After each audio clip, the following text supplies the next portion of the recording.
ترجو النجاة ولم تسلك مسالكها إن السفينة لا تجري على اليبس. بسم الله الرحمن الرحيم، والحمد لله رب العالمين، وبه نستعين على أمور الدنيا والدين، والصلاة والسلام على أشرف الأنبياء والمرسلين نبينا وحبيبنا محمد وعلى آله وأصحابه الكرام أجمعين. أما بعد، tutarejea kutoa shukrani zetu kwa Allah subhanahu wa ta'ala, kisha kwa muhadhiri wetu Sheikh wetu Abu al-Fadl Qasim hafidhahu Allah ta'ala kwa muhadhara huu leo, toka ulipoanza mpaka hapa ulipofika.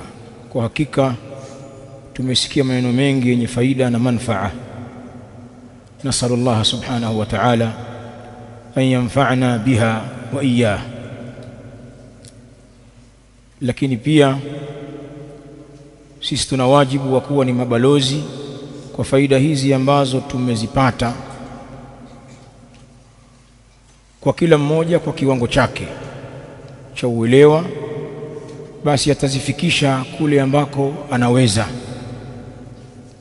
kuanzia ngazi ya familia na kuendelea, kwa sababu ni mambo yanahitajia wai wa umma, uelewa mpana wa jamii, na si jambo la kubakia kwa watu wachache. Suala la kujitambua ni jambo linahitaji kupelekwa kwa upana wake, ili manufaa ya kujitambua yapate kuonekana.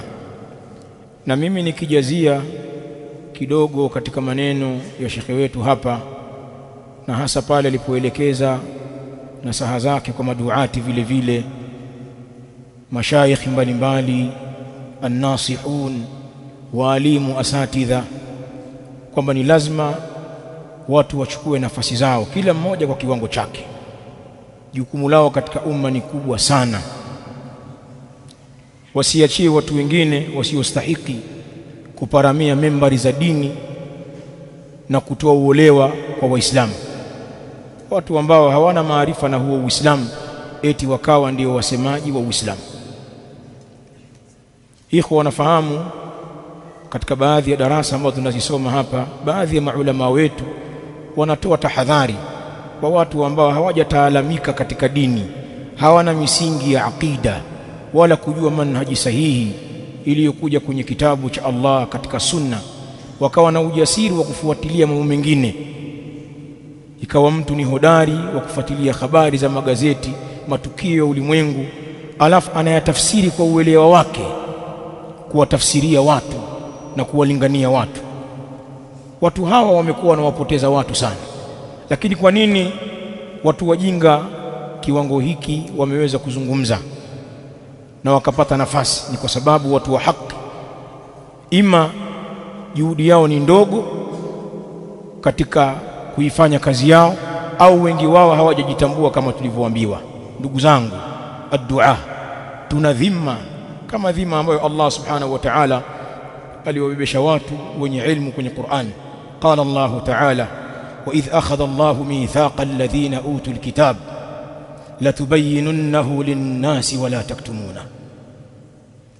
Nakumbuka alipokichukua Allah kiaga kwa wale waliopewa kitabu, ulama ul-yahudi wan nasara, na mufassiri wanasema wanaingia na wale wote wenye ilmu. Tumepewa ahadi ya kuibainisha haki kwa watu na wala tusiipinge. Na aya hii, kama wanavyoeleza maulama wetu ahli sunnati wal jamaa, ni dalili mojawapo ya ule msingi madhubuti wa da'wa salafia, bayanul haqq warraddu ala al-mukhalif, msingi wa kuibainisha haki na kumjibu aliyekwenda kombo kwenye hiyo haki. Lazima watu wenye ilmu wasimame waibainishe haki na wala wasifiche, na ndiyo kazi ya manabii, rusulan mubashirin wa mundhirin lialla yakuna linnasi ala Allahi hujjatun ba'da ar-rusul. Tumewapeleka mitume hali ya kuwa ni wenye kubashiri na kuonya. Kwa nini? Ili isibakie kwa watu hoja yoyote ya kujitetea baada ya kutumilizwa mitume. Na ndugu zangu, watu wa haki wasiposimama kuzungumza, watu wa batili watazungumza, lakini watu wa haki wakizungumza kisawasawa, watu wa batili hukosa nguvu na udhoofika. Wakadhalika nufassilu alayat walitastabina sabilul mujrimin, na kama hivyo tunazipambanua na kuzifafanua aya ili ipate kuwa wazi, kubainika njia ya waovu. Wadhani njia ya waovu inaweza ikawa wazi kama watu wa haki hawasemi. Wajinga watadhani kwamba wale waovu ndio watu wa haki, kwa sababu watu wenye kujua wamenyamaza.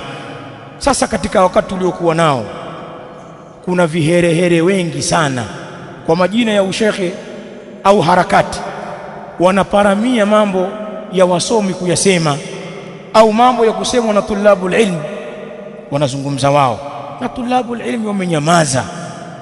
Minasaba kama hii ya watu waliojitokeza wenye kuleta kauli tata zenye ukakasi za kuhatarisha amani, mishikamano na usalama wetu, zinazungumzwa na watu wajinga tu, lakini watu wa haki katika misikiti yao, katika darasa zao kimya. Sio sawa. Ni lazima watu wachukue nafasi zao, bali wakati mwingine pana watu wanasimama kuleta shubuhati katika ahlul bid'ah wal dhalal min alhizbiyyin wal harakiyin, mahizbi wana harakati mbalimbali, watu wenye malengo yao. Wako mashekhi wa harakati, mnawajua nyinyi, mashekhi wa siasa, wanatumia vinara vya kisiasa, wakati mwingine wanatumia vinara vya misikiti kubabaisha waislamu kwamba waingie katika njia hizo. Mashekhi hawa lazima wajibiwe, ukipata munasaba uwagonge, kwa sababu ndio watu watafahamu.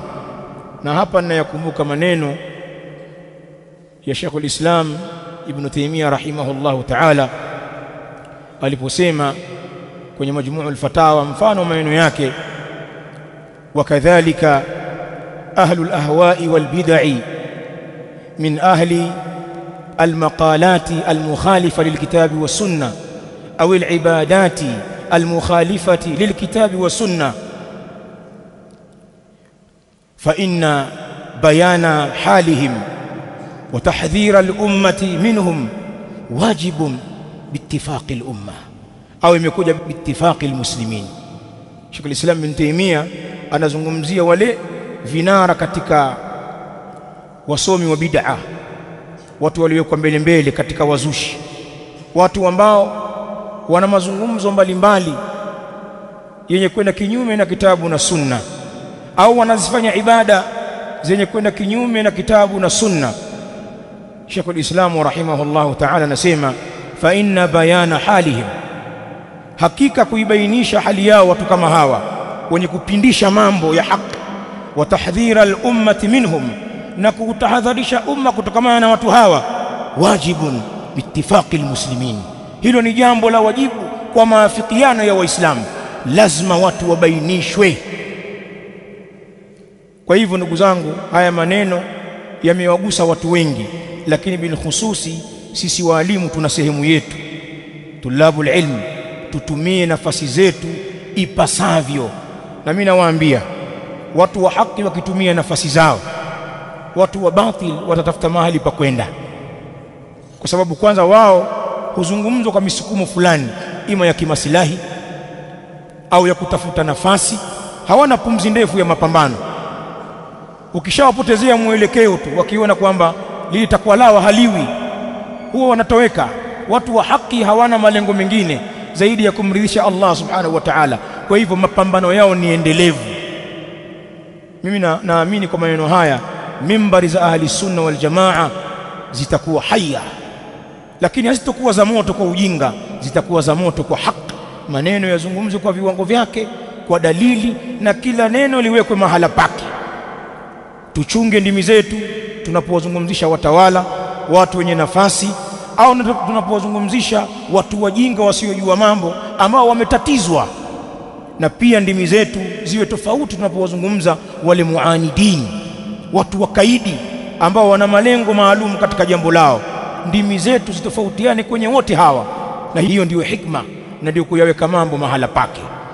Mimi nitaishia hapa, lakini nitaongeza neno langu la kuunga mkono hii mada ambayo itatolewa na Sheikh katika ziara hizi za mikoa iliyotajwa, kwamba hii ni mada ya wakati wake, huu ndio wakati wake yazungumzwe hayo, na watu wanahitajia miongozo kama hii ya mashaikh, kwa sababu kwa kweli hali lau watu wasipozungumza na kufanya juhudi sio salama kwa yoyote katika sisi.